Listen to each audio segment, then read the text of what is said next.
Lakers are back after a couple days of rest. They're playing against the Minnesota Timberwolves tonight in Minnesota without LeBron James. We'll get into a little bit of that on the other side, but I want to talk about something that's been a little controversy this week in regards around LeBron James. But before I do, Lakers Talk Daily is presented by Pechanga Resort Casino. Play your perfect combination at Pechanga Resort Casino, the official Native American resort and casino of the Los Angeles Lakers. Skip the traffic. Head on over to Pechanga Resort Casino, just off the I-15 in Temecula. Visit pechanga.com or call 888-PECHANGA for reservations and for more information. So, 2 days ago, I posted a video on ESPN Los Angeles in regards to should the Lakers move on from the LeBron James era or continue to rebuild around LeBron and AD and try to contend for a championship this season. There's been a lot of mixed reviews, a lot of replies, a lot of people in the comment section, and today I want to spend a little bit of time reading your guys' comments. I was on the notion of it's okay to move on from LeBron. LeBron, in my personal opinion, has done enough. He's brought a championship. He's broken a lot of records within the Lakers organization, and I think it's okay to move on from LeBron and continue to rebuild and bring in some fresh legs, utilize those draft picks, and just go into the rebuilding process. A lot of people were not fond of that. They said that if you are in LA, if you are the Los Angeles Lakers, we don't rebuild. We contend for championships. Well, that wasn't necessarily the case in 2013 through 2017. When the Lakers had a rookie Deondre Russell. They had a young Jordan Clarkson. They had a young Julius Randle, a young Brandon Ingram, Kyle Kuzma, Caruso. The list goes on. The Lakers, in that stretch, were barely winning no more than 20 games, 25 games. And if that's not a definition of rebuild, losing games like that and trying to figure out what the structure of the team, how you want to go forward into the years to come, then I don't know what a rebuild mode is.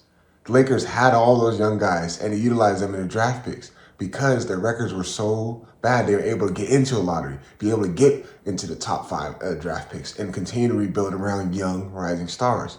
Obviously, it didn't pan out. They didn't work out. The Lakers were able to utilize those guys, and they were able to go after LeBron James, able to acquire Anthony Davis in a trade, and able to build around them for a championship team. And that's what we saw when they were bringing in guys like a Danny Green. They were bringing in guys like a Dwight Howard, a JaVale McGee, a Kentavious Caldwell-Pope.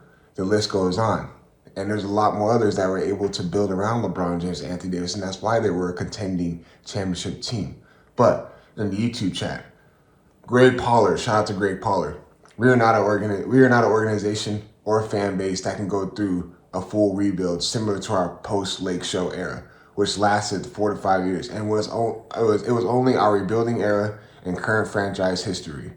We arguably never fully rebuilt because we got tired of losing, so we traded, moved on. All of our young players, Clarkson, Cruz, Randall, D'Lo, Hart, Ingram, Zubac, Caruso.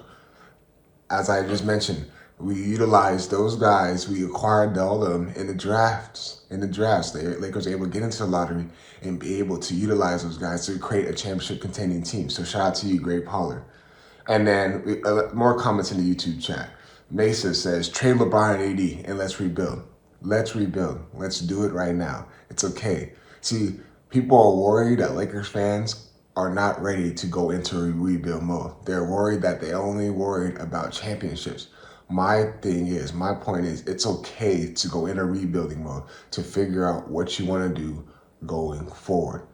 People are on me on Instagram saying, oh, the Oklahoma City, yes, even though they did all that rebuild and they're young, they didn't win nothing. Look at KD, look at Russ, look at Harden. Look, man, it didn't work out with them. And that's the reason why Kevin Durant and Russell Westbrook and James Harden all had to go. It started off with James Harden, and then Kevin Durant followed in line. And then they realized, okay, Westbrook, we want to ship you out to a championship contending team because we have a different focus. We want to bring in young guys that we can build around. And it took the Thunder a little bit. Yes, they haven't won a championship, but look how young that team is. I compare the Lakers as far as rebuild to that team because that's what it takes to get into that spot in that mix, to be able to now, the Thunder are now, oh wow, this might be a serious team in the Western Conference. Let's go on Twitter, because Twitter, there's a lot of feedback on Twitter. One of the guys on Twitter responded to me and said, is this guy from here? He doesn't sound like it. This franchise doesn't need to do this. This franchise doesn't do 3 or 4 year rebuilds. Someone explain this to him. As I mentioned, 2013 to 2017, 3-4 years. If that's not a 3 or 4 year rebuilding process when you're barely winning 25 games, then I do not know what is. You guys remember the Ryan Clark, the Tarek Black, the Robert Sacre, Xavier Henry experiment. We remember those experiences, and it was not fun for this Lakers team. We understand that. We get that. It was painful to watch. It was not a fun experiment.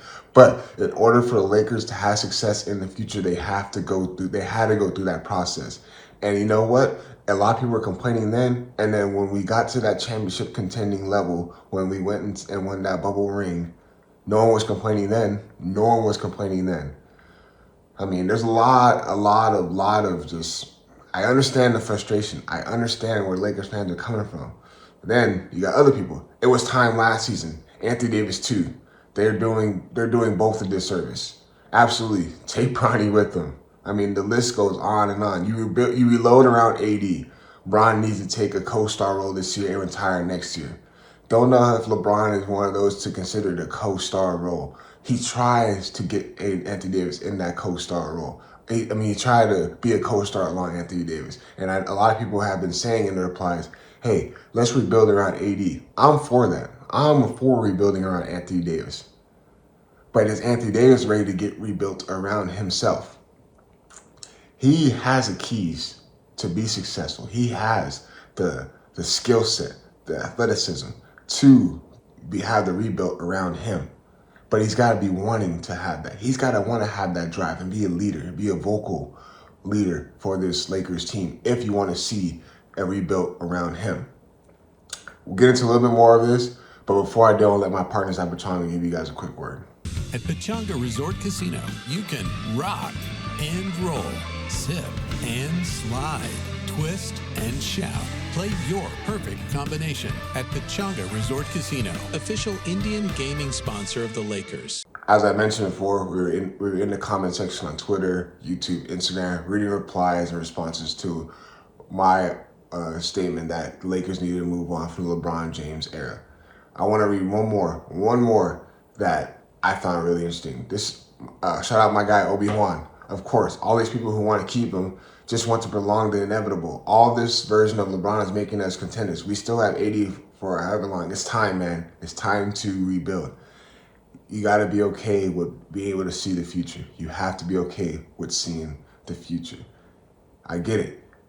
Trade clause. LeBron has a no trade clause. I already said that in the last episode. It can be hard to trade LeBron, especially with how the second apron is, which I don't want to get into. But as far as to match salaries and how the salaries work and how LeBron has that no trade clause in his contract, it does make it difficult for LeBron James. And I get it. LeBron James wants to be a Laker. But I feel like with the way the route this team is going, how this roster is structured, it's only right to do LeBron right and ship him to a championship contending team. And I know a lot of people are like, whoa, now he's just ring chasing. Hey, look, man, look where he's at in the point of his career. He has done everything he possibly could in his career. He's broken records. He's won championships. The list goes on as far as LeBron James self-accolades. But we're doing him a disservice if we do not allow him to have a championship contending team. And if you guys do decide to keep him as a championship and keep him and try to build around him and Anthony Davis going forward this season, who are you going to acquire? Especially with how the salaries are working and how limited money the Lakers have. There's no chance Lakers can get another superstar on this team. That means you have to get rid of Rui, Austin Reeves, Deondre Russell, and some draft picks. And are you guys really willing to get rid of a couple of role players to get another superstar? And that means you don't have a full bench, a bench that's ready to go, knowing that the Lakers struggle with bench production. I don't know if that's the answer you guys would want to. I don't know if that's something that you guys want to do, knowing that if you add a superstar, that means you got to get rid of key role players and guys and draft picks. After you guys are saying we should be keeping our draft picks, so it's a lot of stuff going on. I get it.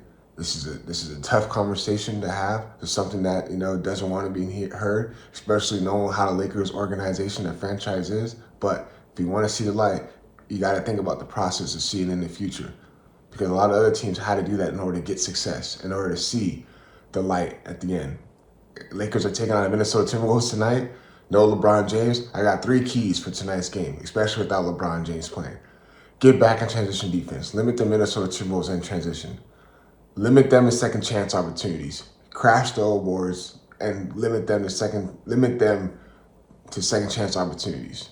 And the third, how about we get out and transition and run the offense through Anthony Davis? Anthony Davis needs to be aggressive. We understand that Rudy Gobert is a defensive player of the year, but this is a game. Let's get back into that rhythm of running the offense through Anthony Davis.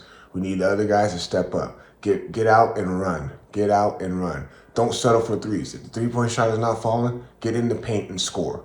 Get in the paint and get fouled. Those are my 3 keys for tonight's game against the Timberwolves. As always, appreciate you guys tuning in. Peace.